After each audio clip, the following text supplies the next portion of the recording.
नए और आने वाले हैं। उत्तर प्रदेश में अब तक लगभग मेरा अनुमान है 15 लाख के आसपास लोगों को ये वैक्सीन लग चुके हैं। फेज वाइज सबको वैक्सीन देने की प्रक्रिया चल रही है अनुशासित ढंग से, कहीं कोई दिक्कत नहीं, कहीं कोई समस्या नहीं, किसी प्रकार की कोई समस्या किसी के सामने नहीं। और यह वैक्सीन भारत सरकार निःशुल्क उपलब्ध करा रही है और भारत के लिए ही नहीं, दुनिया के अपने मित्र देशों को भी वैक्सीन देने का काम भारत कर रहा है। यह है नया भारत। कुछ लोगों को भारत की प्रगति बहुत अच्छी नहीं लगती। मैं एक राष्ट्रीय पार्टी के एक नेता का एक वक्तव्य सुन रहा था। उत्तर प्रदेश ने उनको कई बार सांसद बनाया। हाँ, जो जाकर के उत्तर प्रदेश के लोगों की खिल्ली उड़ा रहे हैं केरल में जाकर के, बांटने का कार्य कर रहे हैं। और किससे? अमेरिकन छात्रों से बातचीत करते हैं। वो इससे पहले भी कर चुके हैं। या तो आदत ही ऐसी है या फिर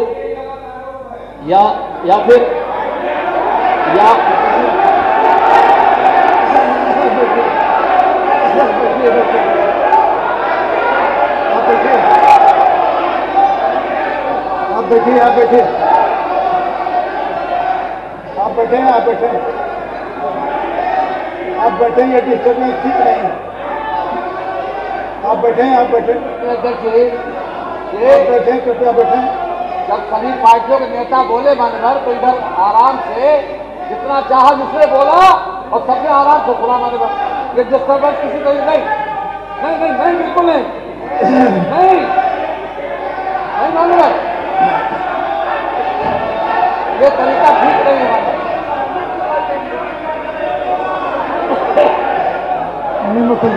अध्यक्ष जी, आप बैठे।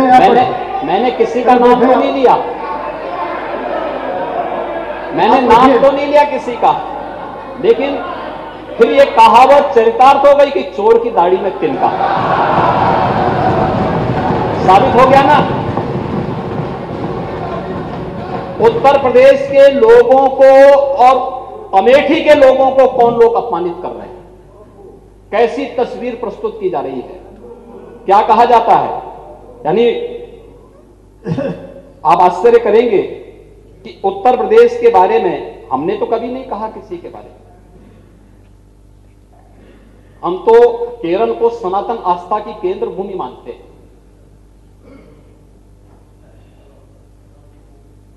अभी मैं 3 दिन पहले ही केरल गया था। मैंने उस धरती को नमन किया। आदि शंकराचार्य, भारत की सनातन परंपरा में आदि शंकराचार्य केरल में ही जन्मे थे। देश के 4 कोनों में उन्होंने 4 पीठों की स्थापना की थी। भारत की सांस्कृतिक एकता का संदेश आज से सैकड़ों वर्ष पहले आदि शंकराचार्य ने इन 4 पीठों के माध्यम से दे दिया था।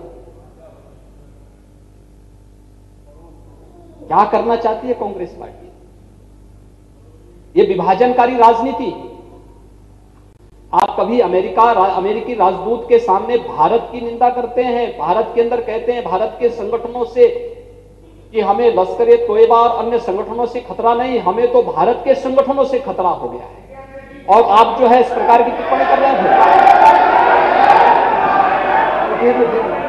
यानी हमें आश्चर्य होता है, क्या है, कैसी राजनीति है, कैसी विभाजनकारी राजनीति है।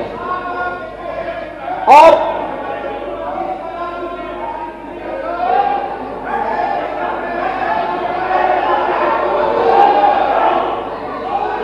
ये कैसा राजनीतिक संस्कार है महोदय, ये कैसा राजनीतिक संस्कार है कि आप उत्तर प्रदेश में जब आएंगे तब मंदिर भी याद आने लगता है।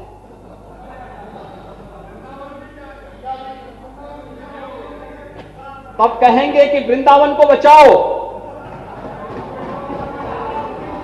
वृंदावन आप क्या बचाएंगे उसको? अरे वो तो भगवान कृष्ण की लीला भूमि है, वो सनातन भूमि है भाई। तो उसका कंस बाल बांका नहीं कर पाया है, आज क्या कोई कर पाएगा? लेकिन भारत की इस प्रकार की छवि को खराब तो मत करिए, ये देश हमारा है,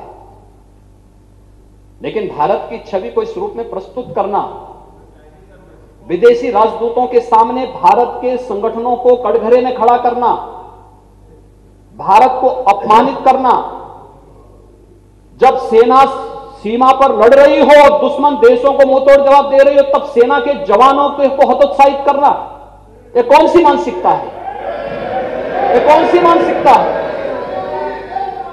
और यही तो हम इसी पे तो आपत्ति करना चाहते हैं। और महोदय, यही मैं कहना चाहता हूं, यही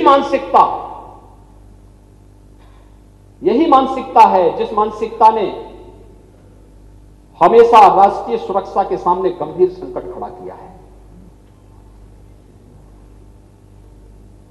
आखिर हम बोलना क्या चाहते हैं?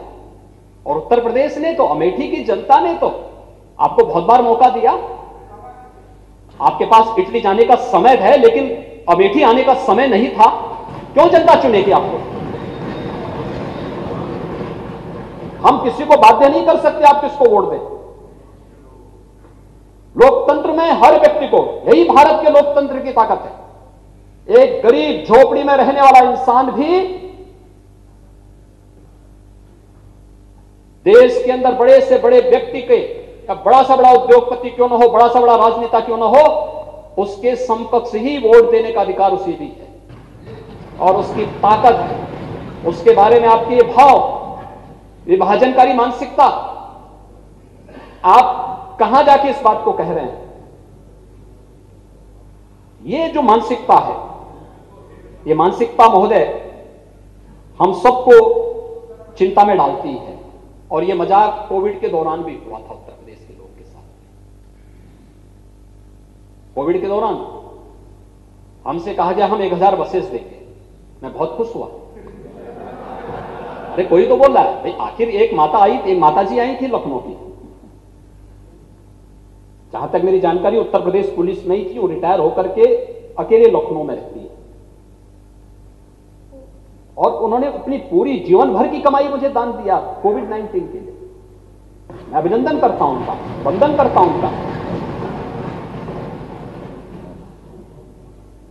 ऐसे ऑफर मेरे पास पत्र आया कांग्रेस महासचिव का कि जो मजदूर आ रहे हैं, मजदूरों को लाने के लिए हम गाड़ी देना चाहते हैं। तो मैं खुश हुआ, मैंने कहा अच्छी बात है, लेकिन एक वाहन मैंने तो इस बात के लिए जांच करने के लिए गाया कि वाहन, अब कोई कहेगा कि अब राजस्थान से, जो दिल्ली से या राजस्थान से आप बस देंगे, तो मैंने कहा वहां नजदीक लगाएंगे, उनको मैं बिहार बॉर्डर पे लगा के क्या करूंगा? तो मैंने इसलिए जांच करवाने के लिए दिया। मैंने कहा ये देखो वाहन कहां के हैं, वहां नजदीक के सेंटर में उनकी जांच करा दी जाए, लगा दी जाए।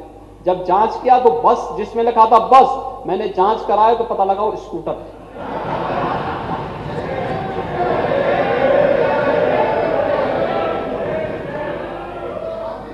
डबल डेकर बस लिखा है, पता लगा कि जब जांच कराए तो पता लगा वो 3 व्हीलर है। और जब फिर इसकी और जांच कराई गई तो पता लगा कि इसमें से तो आधे वाहन ऐसे हैं जो स्क्रैप में जा चुके हैं, कंडेम है। ये मजाक नहीं है उत्तर प्रदेश के लोगों के साथ, तो क्या है ये मजाक करने की आदत?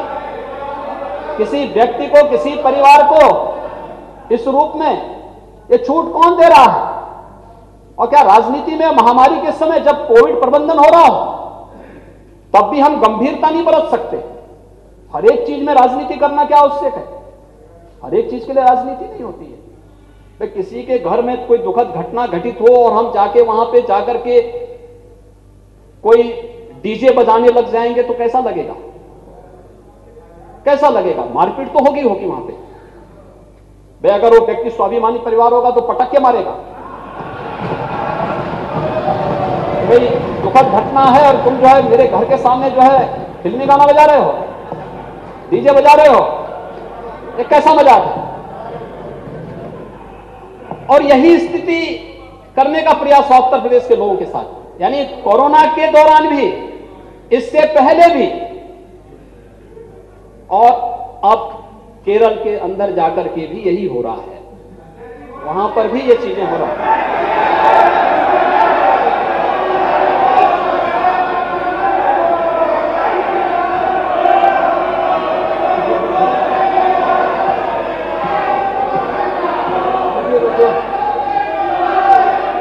बैठिए बैठिए बैठिए बैठिए महोदय, बैठिए। आपका कोई भी कथन कार्रवाई का भाग नहीं। अगर सचमुच कांग्रेस सरकार हमें बस देना चाहती थी राजस्थान की, तो कोटा में फंसे हुए 12,000 बच्चों के लिए उन्होंने बस क्यों नहीं उपलब्ध कराई? क्यों नहीं उपलब्ध कराई? उस समय असमर्थता क्यों व्यक्त कर दी गई? और ये तो प्रमाणित तथ्य हैं कि जो बस के नंबर दिए गए थे वो स्कूटर के नंबर थे, 3 व्हीलर के नंबर थे। और महोदय, इस प्रकार का भद्दा मजाक आपकी कोई कभी भी नहीं होना चाहिए, और ये महामारी के खिलाफ में रोड़े अटकाने जैसा था। और इसलिए मैं सदन के संज्ञान में इस बात को लाना चाहता हूं कि इन लोगों की जो प्रवृत्ति थी उसको देश ने भी देखा है, दुनिया ने भी देखा है। महोदय, ये तरीका गलत है। कोई एक व्यक्ति सदन को बंधक नहीं रह सकता इस तरह से। ये तरीका ठीक नहीं है। आप बोलने दीजिए, आप बैठिए, आप बैठिए, आप बैठिए। तरीका ठीक नहीं, जब आपका नंबर हो तो बोलिए। अध्यक्ष जी, सभी दलों के जब नेता बोले तो सभी ने बहुत खामोशी से भारतीय जनता पार्टी के लोगों को सुना माने, और ये बीच बीच में टोका टोकी एक बार नहीं, आपने कई बार इनको होती थी। अब ये ठीक नहीं है, बर्दाश्त नहीं माने बस।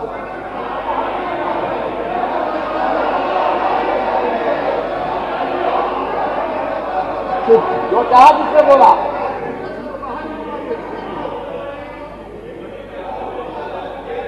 अध्यक्ष जी,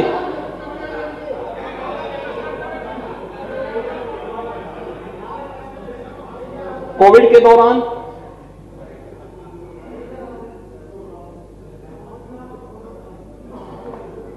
कोरोना के खिलाफ लड़ाई तो लड़ी गई और सबने मिलकर लड़ी। सामूहिकता का परिणाम भी अच्छा आता है, टीम वर्क का परिणाम अच्छा आता है। और मुझे लगता है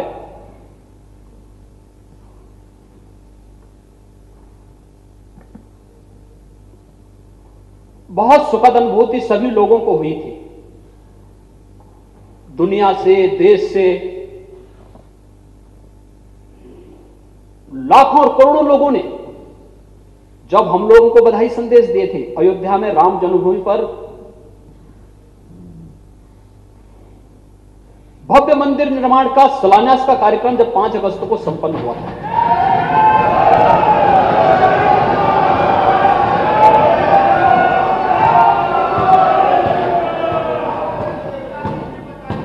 हम लोगों ने कोरोना के दौरान ये सब कार्य किए थे। कोरोना का प्रबंधन भी था, लेकिन साथ साथ हम भगवान राम की उस उक्ति को भी चरितार्थ कर रहे थे जिन्होंने संत तुलसीदास जी ने रामचरितमानस के माध्यम से कहा, और जिसको हम बार बार कहते थे। उस समय लोग विश्वास नहीं करते थे कि अवधपुरी सम प्रिय नहीं सो, या प्रसंग जाने ओ।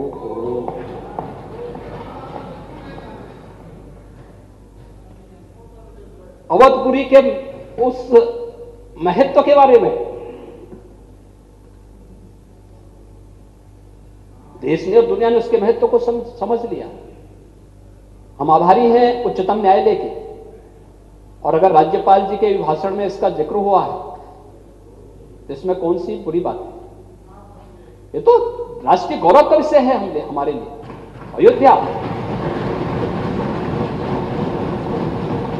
अयोध्या के बारे में कहा जाता है कि दुनिया की पहली नगरी है, सूर्यवंश की राजधानी है।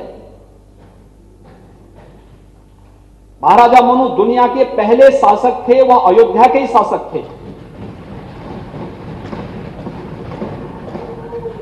और एक समृद्ध परंपरा दुनिया के अंदर जहां कहीं जाएंगे, दुनिया ने राम को अपनाया। लेकिन मुझे आश्चर्य होता है, अभी भी कुछ लोग राम नाम से इतना विद्वेष करते हैं। पता नहीं उस कालखंड में, रामायण के उस कालखंड में राक्षस लोग क्या करते थे। आज भी कुछ लोगों को उससे परहेज है। मैं धन्यवाद दूंगा कांग्रेस के माननीय विधायक को, श्रीमती अदिति सिंह को, इन्होंने अच्छी राशि राम जन्मभूमि मंदिर निर्माण को दिया।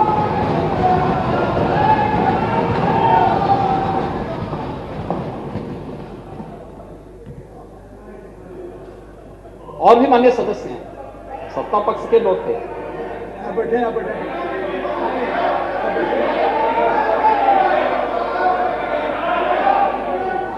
आप बैठिए, आप बैठे, आप बैठे, आप बैठिए, आप बैठिए, आप बैठे, आप बैठे, आप बाधा न डालें, कृपया बैठें।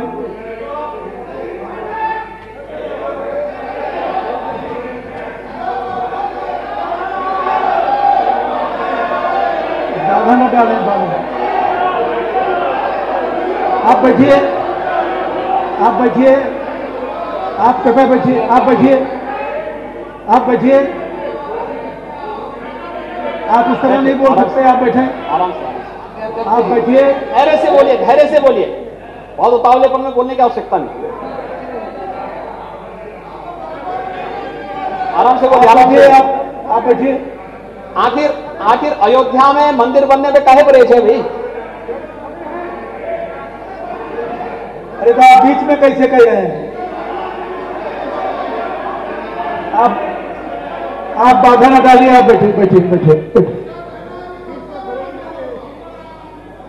शांत रहिए, शांत रहिए। देखिए, जब यहाँ पर सभी दलों के नेताओं ने अपना विषय रखा था, माननीय नेता प्रतिपक्ष ने, वर्मा जी ने, सभी दलों के नेता, तब भारतीय जनता पार्टी के किसी विधायक ने या अन्य दल के किसी विधायक ने टोका टोकी नहीं की।